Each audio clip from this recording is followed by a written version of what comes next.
नमस्कार दोस्तों, मैं राजकुमार मौर्य। उत्तर प्रदेश में 2027 के विधानसभा चुनाव के लिए सभी राजनीतिक पार्टियों ने अपनी अपनी तैयारी तेज कर दी है। इस वीडियो में आप सभी साथियों को बताने जा रहे हैं उत्तर प्रदेश में बहुजन समाज पार्टी की ओर से जो एक एक प्रत्याशी घोषित किए जा रहे हैं, उनमें से ओम प्रकाश राजभर के खिलाफ कौन सा प्रत्याशी घोषित किया गया है। साथियों, इस वीडियो को देखिए क्योंकि जहूराबाद एक ऐसी विधानसभा सीट रही है जो बहुजन समाज पार्टी का गढ़ रहा है। क्यों मैं गढ़ कह रहा हूं? 2 बार से तो यहां पर ओम प्रकाश राजभर जीत रहे हैं।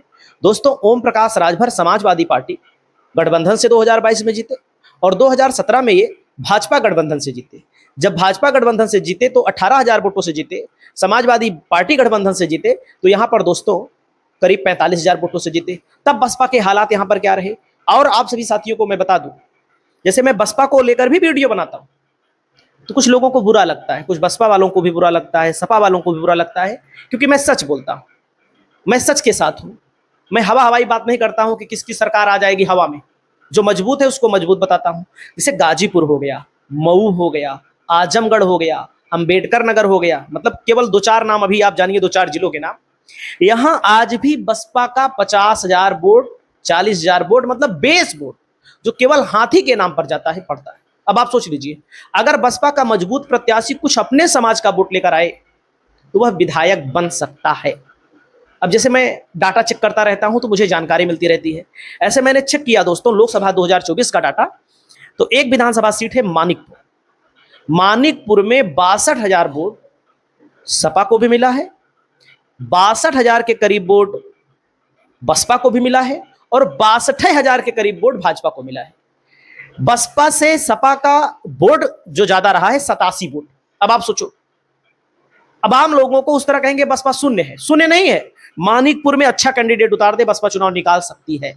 हम नहीं कह रहे निकाल लेगी, भाई सपा की तुलना में केवल 87 वोट कम रहा है और भाजपा 62,000 पे रही है। तो आप लोग समझ लीजिए कि ऐसी बहुत सारी सीटें हैं, जनता को नहीं पता है तो मैं बताता हूं तो लोगों को बुरा लगने लगता है। खुर्जा विधानसभा में 77,000 वोट बसपा को मिला और सपा को कितना मिला? 31-32,000 वोट। सिकंदरा विधानसभा में ऐसे है दोस्तों, जेवर विधानसभा सीट में ऐसे है दोस्तों 62,000, मतलब सपा बहुत कम है वहां पर। मैं सपा का ही वीडियो ज्यादा बनाता हूं, ये भी मैं बता दूं। तो कहने का मतलब है ओम प्रकाश राजभर के खिलाफ किसे सपा लड़ाएगी, इसको भी मैं आपको बताने जा रहा हूं। यहां पर भी माजरा कुछ अलग चल रहा है इस समय। अब जैसे यहां देखिए जहूराबाद में ओम प्रकाश राजभर 45,632 वोटों से जीते। कालीचरण राजभर भाजपा से चुनाव लड़े। यहां पर भाजपा यहां कालीचरण राजभर को लड़ाना चाहती है, ओम प्रकाश राजभर को नहीं लड़ाना चाहती है, क्योंकि उनको पता है कि ओम प्रकाश राजभर थे, राजभर समाज नाराज है और राजभर चुनाव हार जाएंगे, ये हकीकत है। लेकिन बहुजन समाज पार्टी को कितना वोट मिला? 53,000। किसका वोट था ये बसपा का मूल वोट था। मुश्किल से यार रहा होगा भाई, अगर आप लोग विश्वास ना माने तो शादाब फातिमा का 5,000 10,000 वोट ज्यादा इसमें नहीं था उनके नाम पे। क्यों? 2017 में देख लीजिए, सपा यहां पर चुनाव जीती थी, 10,000 से शादाब फातिमा को 67,000 वोट मिला। पहले त्रिकोणीय फाइट हुआ करती थी। बसपा यहां पर चुनाव कई बार जीती है, मैं आपको पूरा डिटेल भी दिखा रहा हूं, पहले देख लीजिए। 42,000 वोट में ही बसपा चुनाव जीत गई, वो भी 17,100 वोटों से जीत गई। अभी और डिटेल मैं आपको दिखाता हूं। यहां पर एक युवा नेता को टिकट दिया गया है, मनोज राजभर। दोस्तों वाकई में इनको टिकट दे दिया गया है, मतलब टिकट देने का मतलब इनका टिकट घोषित मान लीजिए आप लोग। और इनके ऊपर जो हाथ बताया जा रहा है इस इलाके में, जो बाहुबली सांसद रहे घोसी के अतुल राय भी इनके समर्थन में खड़े हुए हैं, क्योंकि अतुल राय भी इस इलाके में काफी प्रभाव रखते हैं।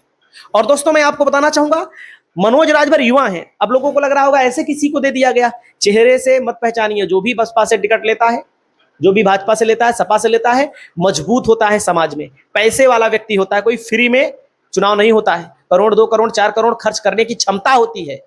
सबको पता है कि बसपा से चुनाव लड़ेंगे या सपा से लड़ेंगे या भाजपा से लड़ेंगे, किसी ही पार्टी से चुनाव लड़ने पर जीत की गारंटी कोई नहीं है किसी की। तो आप लोग ऐसे मत देखिए, कुछ लोग कहते हैं ऐसे किसी को लाके खड़ा कर दिया गया, ऐसे नहीं लाके खड़ा किया गया। इलाके के मजबूत आदमी हैं, स्थानीय व्यक्ति हैं, युवाओं में लंबी पैठ है इनकी। और मैं आप सभी साथियों को बताना चाहूंगा, राजभर से ज्यादा लोकप्रिय है, क्योंकि युवा के साथ रहता है, बुढ़वा के साथ नहीं रहता है। तो मुख्य मुकाबला ओम प्रकाश राजभर और कृष्ण मुरारी राजभर में ही अभी चल रहा है। चलो ठीक है, अभी सपा कैंडिडेट भाजपा यहां लड़ाना चाहती है किसको, आपको पता है? भाजपा यहां लड़ाना चाहती है कालीचरण राजभर को। कई बार विधायक रहे, मैं पूरा डाटा आपको दिखाता हूं। दोस्तों यहाँ पर समाजवादी पार्टी क्या कर रही है?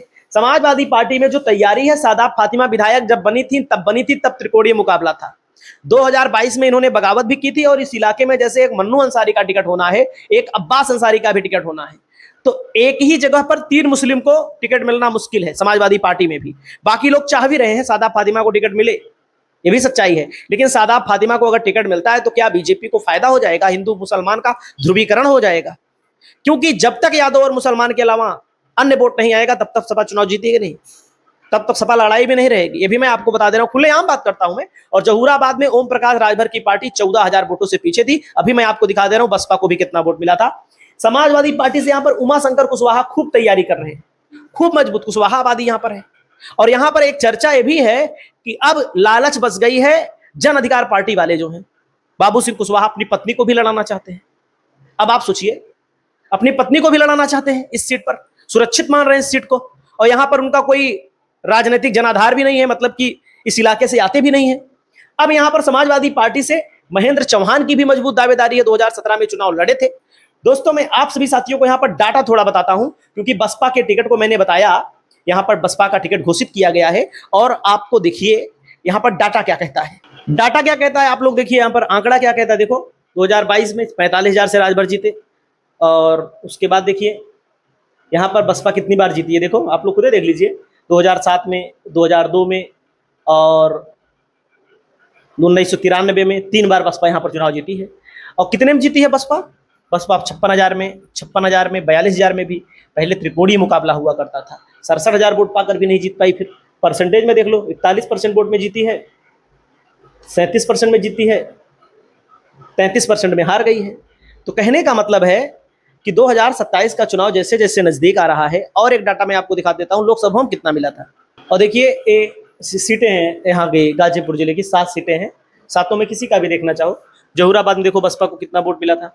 हम यहाँ पर डाटा और फैक्ट पर बात करते हैं, क्योंकि देखिए ओपन हो रहा है पूरा, एक एक बूथ का एक एक वोट यहाँ पर आपके सामने आ गया। और देखो ये पूरा बूथ है दोस्तों, ये देखिए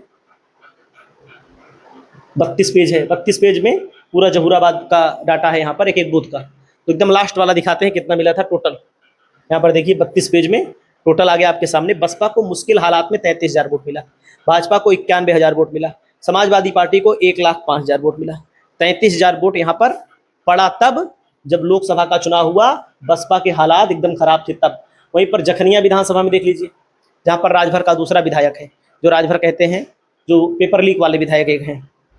यहाँ पर भी देख लीजिए, पूरा डाटा आपके सामने ओपन हो गया, देखिए पूरा डाटा है, पूरा हम आपको दिखा देते हैं। यहाँ पर आइए, सबसे नीचे चले आइए, सबसे नीचे जब आओगे आप तो यहाँ पर आपको दिखाई देगा बसपा को 44,000 वोट मिला है। देख लो, ये खुला खुला खुला खजाना है। सपा को 1,15,000, पारसनाथ राय को 89,358 वोट। तो ये रहा लोकसभा में। मैंने कई बार कहा कि 45,000, 40,000, 50,000 जब लोकसभा में बुरे हालात थे तब भी जहूराबाद में बसपा को 33-34,000 वोट मिला, और लोकसभा में यहाँ पर जखनिया में 44,000 वोट मिला। तो ये एक्चुअल डाटा पर हम बात करते हैं। तो क्या ओम प्रकाश राजभर जीत पाएंगे? ओम प्रकाश राजभर को राजमुरारी राजभर टक्कर दे पाएंगे? इस पर आप लोग कमेंट करिए। नमस्कार।